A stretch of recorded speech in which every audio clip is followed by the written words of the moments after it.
বিসমিল্লাহির রহমানির রহিম।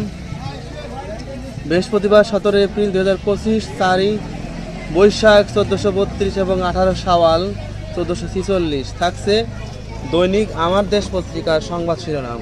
আমেরিকার চেয়ে চীন ভালো বন্ধু। আলফাস আনামের নিবন্ধ দেখা না দিলে আফা কথা কইও না এবং হেরেও গোল ঘরে সেমিতে বার্সা। মেঘনা গ্রুপের 1 লাখ কোটি টাকা পাচার গোয়েন্দা প্রতিবেদন।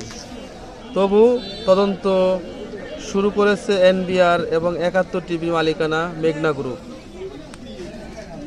15 বছর পর আজ পররাষ্ট্র সচিব পর্যায়ে বৈঠক। বাংলাদেশ পাকিস্তান সম্পর্ক দৃঢ় করাই হবে প্রধান অগ্রাধিকার এবং প্রধান উপদেষ্টার সঙ্গে বৈঠক। নির্বাচন নিয়ে ডক্টর ইউনূসের বক্তব্যে সন্তুষ্ট নন বিএনপি। নির্বাচনের জুনের পরে যাবে না, আইন উপদেষ্টা বলেছেন।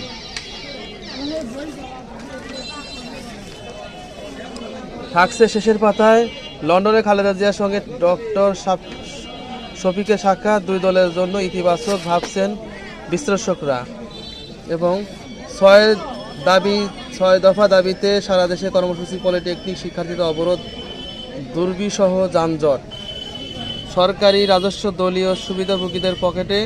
হাসিনা দুঃশাসনের কর অব্যাহতি সুবিধা বাতিলের সুপারিশ। আয়কর ট্রান্সপোর্টস কমিটি আয়কর অব্যাহতির সুযোগ রয়েছে। ধীরে ধীরে বাড়ছে বৈদেশিক মুদ্রার রিজার্ভ। এবং আদালতে শাহজাহান খান কারাগারের ভেতরেই ভালো আছি। দল নিবন্ধনের শর্ত শিথিল হচ্ছে, বাড়ছে না সময়। এবং বিএনপি, জামাত ও এনসিপি নেতাদের সঙ্গে বৈঠক মার্কিন কূটনৈতিক। চিকিৎসক হওয়ার স্বপ্ন ছিল রিতার।